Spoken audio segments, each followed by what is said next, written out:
September 17th, 2023 is a day that will live in infamy.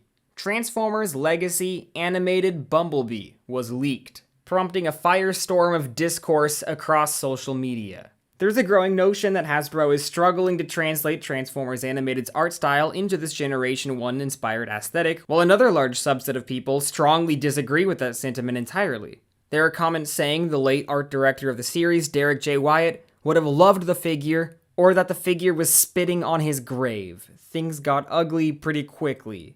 To discuss the whole situation, I'm joined by Alex and Derrick Wyatt's close friend, Josh Perez. First, we're just going to review the figure as nerds, then we'll talk about the general social media outrage. Then in the back half of this video, Josh would like to address the comments about Derrick specifically. You're both diehard fans of TFA Bumblebee. I believe he's both of your favorite characters / character design from that show.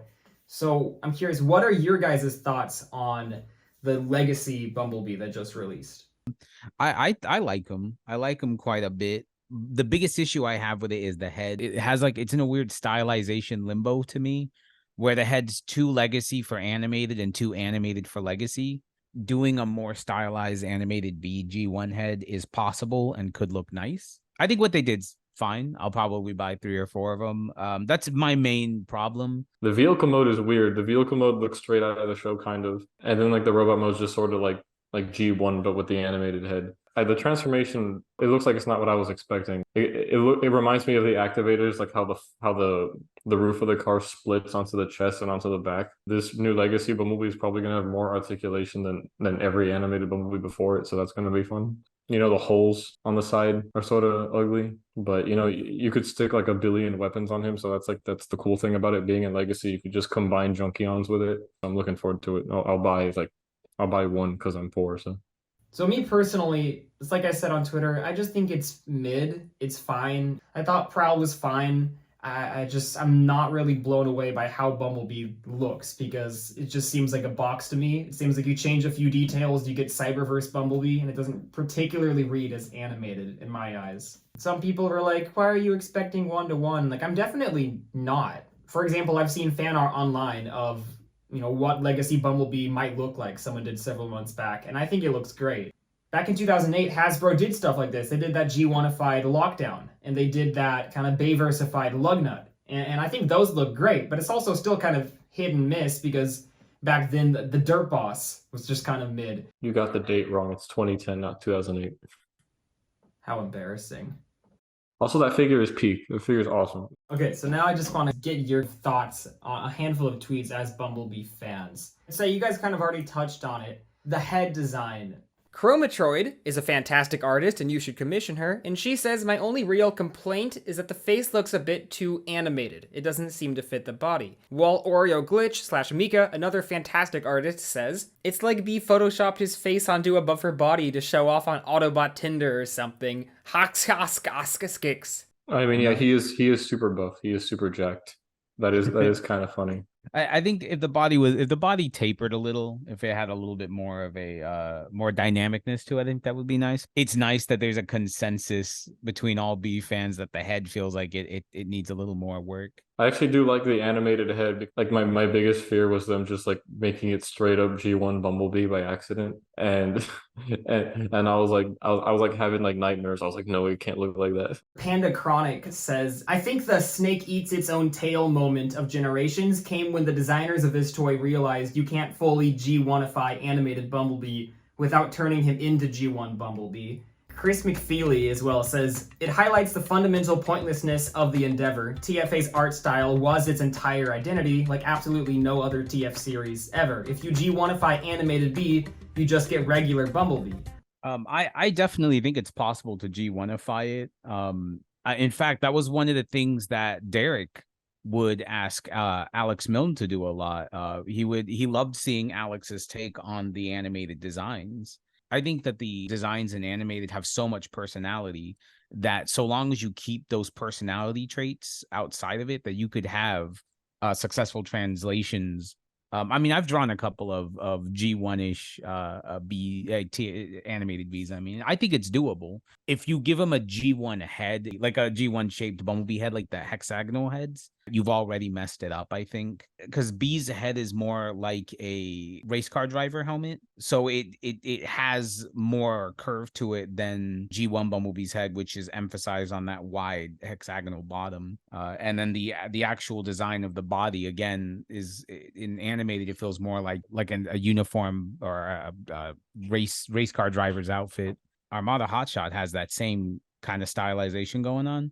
So I don't know. I guess I disagree that you can't G1ify animated B without it just being G1B, because they're different. They're different elements. There's bigger shoulders on animated B. There's kind of more of a heroic proportion, because I always think of a chubby little guy with G1B, and then animated B is kind of more slim. He's got like a very trim body. I don't know. I think it's doable. I just think that unfortunately a lot of people that try to do it, they don't think about the animated elements and how they would work outside of animated style. But I think if you just look at any of the animated fan art that Alex Milne's done, you could easily see how the design can work. You just kind of changed my mind on that, because going into this, I was kind of on a similar train of thought to Chris McFeely, but I'd never even thought about the idea that his head is a racing helmet. I always thought his head was more like a bicycle seat. Update.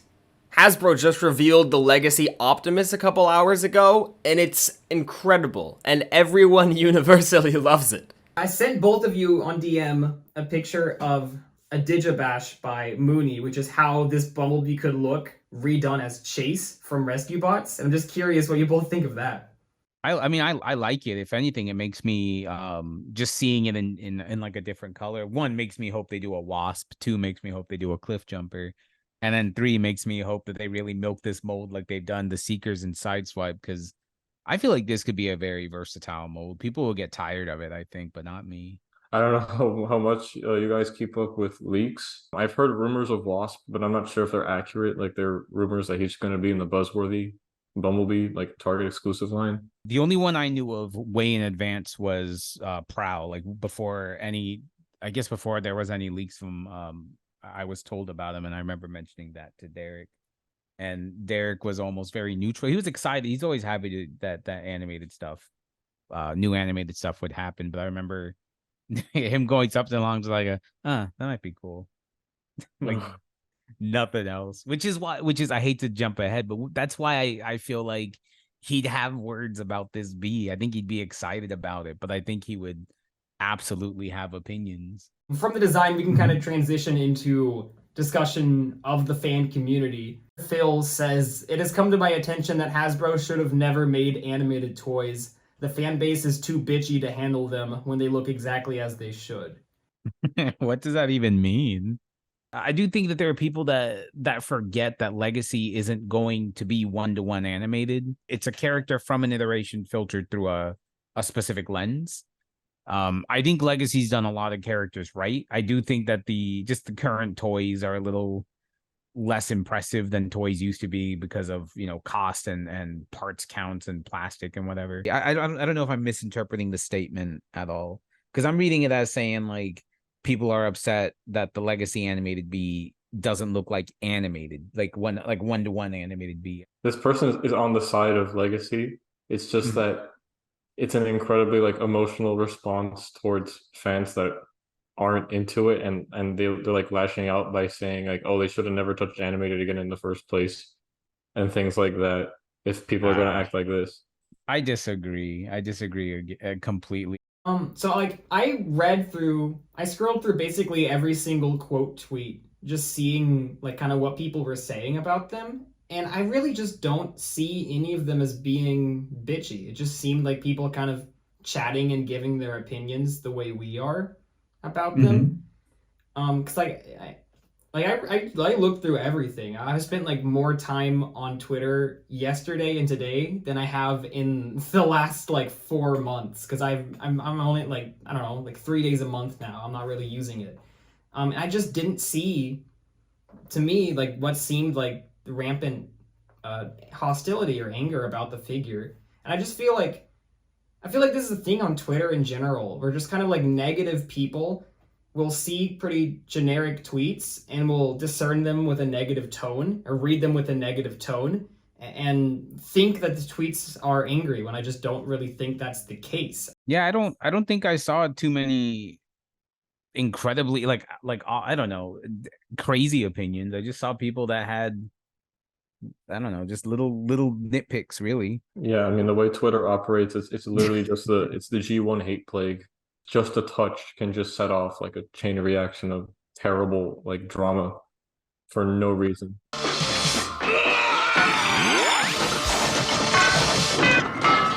I do think, especially on Twitter, that there's an issue, and this, I guess, not just Twitter, just online. There's this issue of disagreements are always seen with like a tenfold like microscope or something. Like people are finding arguments that aren't there. I don't know. I didn't see it either. I didn't see too many people being incredibly negative. I saw people complaining about people being incredibly negative, but I didn't see any actual like this is an awful figure, throw it in the trash kind of comment. So when I saw the Bumblebee, I quickly head to Twitter and I tweeted, Derrick Wyatt would have had the most wonderful roast of this thing, and the world is a worse place for not getting to hear it. And that's because Derrick would always roast new figures all the time. He just loved to kind of like jokingly nitpick things. I think it was jokingly, and that was just kind of the fun part of following him. Like, everyone who knew Derrick or followed him closely understood what that tweet meant. His sister liked it. But I think people who weren't as familiar with the kind of things Derrick said and misinterpreted that as me speaking like for the dead. And I had to quickly clarify, like, no, that's not what that is. Don't worry. And I had to show kind of examples of what Derrick used to say.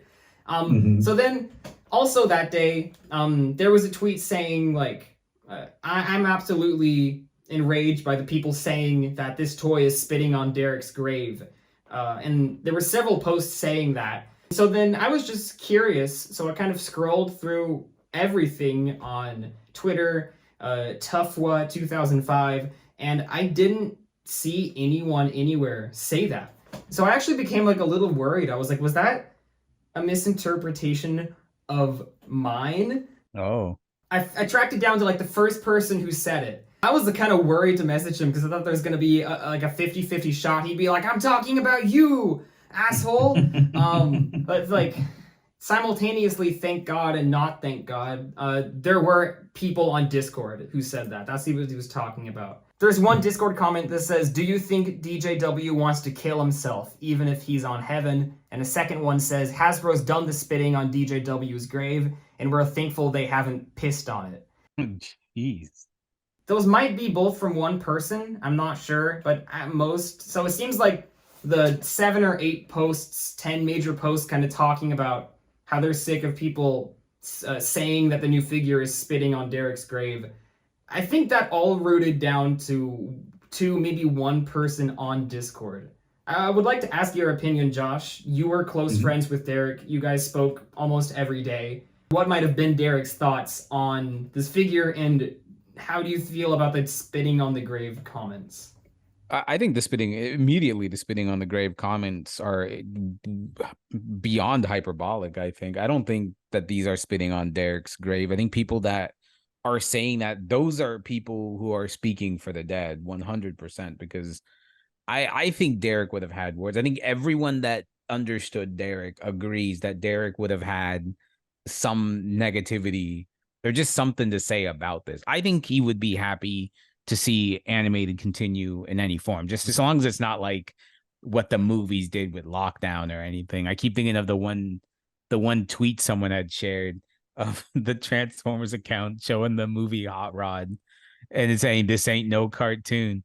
I don't know if I can swear, but I love Derrick's response. Fuck you! Yeah, and it's not even like he just said it. He quote retweeted it. It's not like he was trying to hide. Derrick never hid from his opinion. I love Derrick, and one of the best aspects of Derrick was his bluntness. Was if he didn't like something, he would let you know. One of my favorite he was getting into an argument with someone over Titan AE, and that person told him, I'm allowed to like things you don't like. And Derrick's response was, you're allowed to like things that don't suck.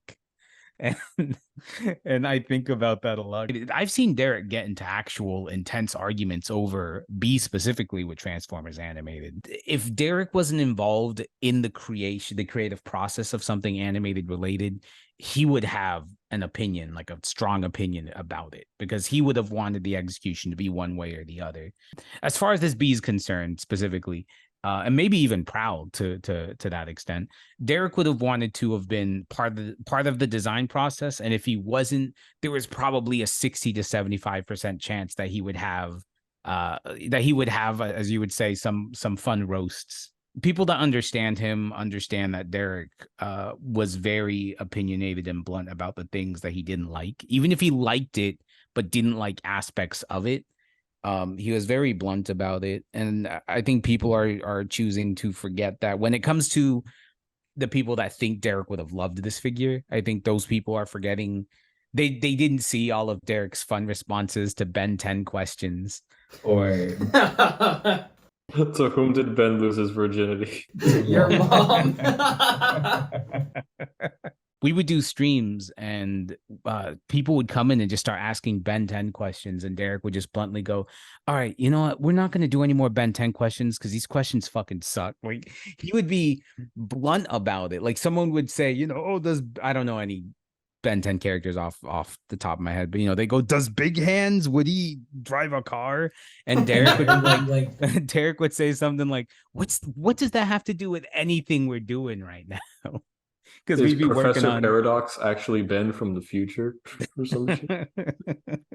It's almost like a dissertation. Like, he would have like his points, like he's arguing to the Senate about why this is incorrect.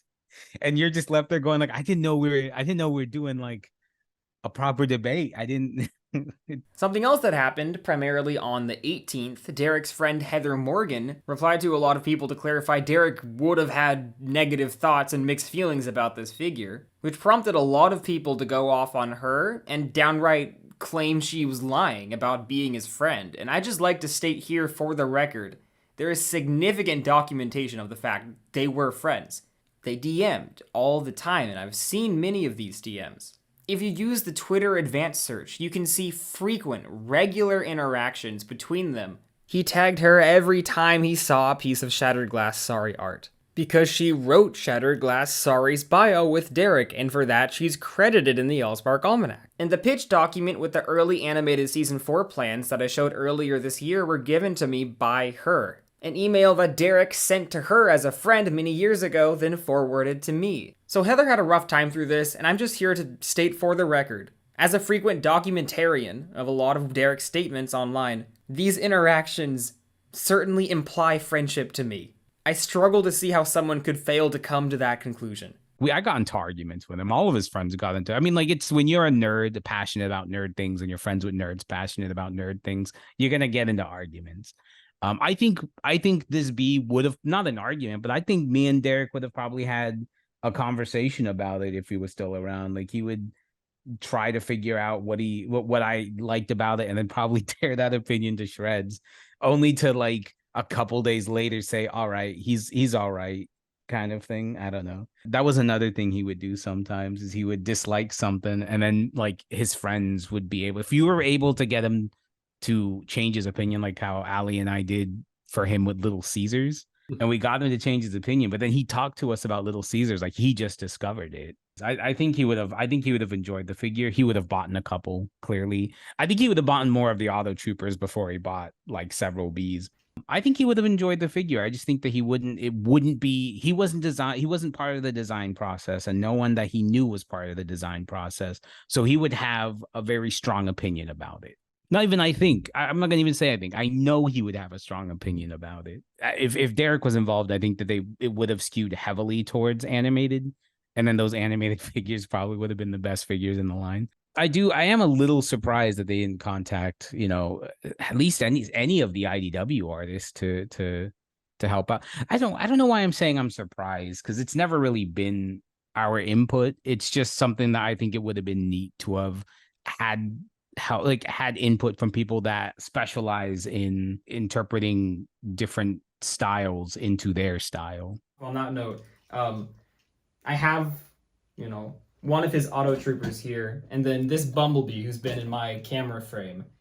This one also, this was Derrick Wyatt's Bumblebee itself. Obviously, I didn't know Derrick well. We just interacted a handful of times, a handful of emails. I was in his streams. I don't know if he really tangibly knew who I was, but I was just a fan of his for years. In middle school, before I even had a Twitter account, I would just like go to Twitter and look at his account like once a week or something to just see all the new things he posted. So I got a really good gauge of the kind of things he said and did as a fan. In passing, people tend to just like only want to remember the good things. Like a lot of people are saying, Derrick would love this. Derrick would be so proud of that. But I don't necessarily think that's accurate because, like you said, he would voice his opinion about things he didn't like. I remember he kind of vented about the trial and error comic that TF Nation did during one of your streams, and there's no archived recording of that. But Alex and I were both in high school, and that was like a shocking core memory for us. We were like, what? Derrick doesn't like it. Like, well, I'm never going to TF Nation again. That went so hard. Yeah, he said he would never go to TF Nation again. We both remember that. We were like, oh my god. Like sometimes he was very protective of his designs. The Allspark Almanac 2, they introduced all these other characters which really didn't look like his style. They looked like his designs had incest with each other over 1,000 generations, and like denounced them as being canon. Like up until 2021, his last year, he was still saying the Almanac 2 is not canon. There was a time I got a DM from someone who was like, hey, you should stop praising Derrick so much in your YouTube videos because he's really mean to artists. He like pointed me towards a blog post that was really critical of him. And now like those same people tend to just like praise and remember him. And it's just like his legacy has changed to be very positive. It's just like I have mixed feelings about that because I don't necessarily think it's a 100% accurate representation of him. Yeah. Well, and I get it. We tend to remember the better parts of people when they're gone. And it's not that Derrick was an evil individual. It's not that Derrick was some kind of asshole. But if he didn't like something, he let you know, and he would let people know. And I understand people wanting to remember him for the inspiration that he probably gave them, and for his contributions to so many of these things that I specifically love. My favorite Derrick moment was I can't say it publicly. My favorite Derrick moment is definitely him clashing with someone. and it's I think I've told you this story. You guys this story before. Yeah. That's my favorite story. But the thing is that, and in that story, Derrick clearly wasn't the asshole in that story. He was kind of defending, which, by the way, I was when I was writing my, he was defending Bumblebee tweet in that story. Yeah. That's why I was trying to, in the tweet thread that I kept deleting and trying to start again and just ultimately never put out. That's the thing, is that he's incredibly protective about animated, but specifically Bumblebee. And I've seen that happen several times. Whenever I think of like when we'd sit down in a Skype call to work on, character, like I would ink and paint a lot of his character designs, because it would be a lot of Derrick going, no, don't ink that line, ink the other one. And I'm like, this one? And he goes, oh, there's a lag. Hold on. No, not that one, the other one. And I'm like, Derrick, I haven't moved yet. And he's like, oh, it's just the lag then. No, not that line. The other one. I was like, I haven't. And we get into these arguments because of that. And it would be frustrating, but it's funny. That's Derrick. Getting into arguments with Derrick was funny sometimes. I mean, sometimes they were serious, but I guess all of this is just to say that Derrick was, he was a fun individual that would get on your nerves, and sometimes you really loved it when he got on your nerves, because Derrick was the only person that was so charming that him being an asshole was something that you kind of wanted. I think something that we can all agree on, at least, is even as someone who doesn't really like the Legacy B, at least it's better than this thing where the waste is just held in by gravity. Mine just buried and still packed in the hive, but I should have pulled mine. Derrick sent me his because he told me that the one he sent me, he said, I don't want it. This thing looks like shit. And Alex has the other one from Derrick. Because that was from the Blast from the Past toy store. One of the first things that he told me when we interacted for the first time at BotCon was I had this print of Sorry with Megatron's head in the background. It's an homage to Gorilla's Dare music video. And he pointed at Sarah and he goes, her pigtails are off model. And I was like, I'd never noticed it. And now it bothers me to this day. And I keep wanting to fix it. It's just, I don't know. Derrick was he called shit out. If he didn't like it, he'd let you know. And I don't know. I liked that about him. And people that are trying to erase that part of him. I think you're erasing one of the better parts of Derrick when you try and act like he wouldn't have been, like, people would have rolled their eyes when Derrick would go on if he went on a rant about the Prowl, or if he went on a rant about the animated bee. If he was still around, I guarantee you the same people that are trying to defend that he would have loved this, they would be the same people going, man, I don't know what Derrick's problem is. That bee looks fine. Oh, wow, yeah. I think that's true.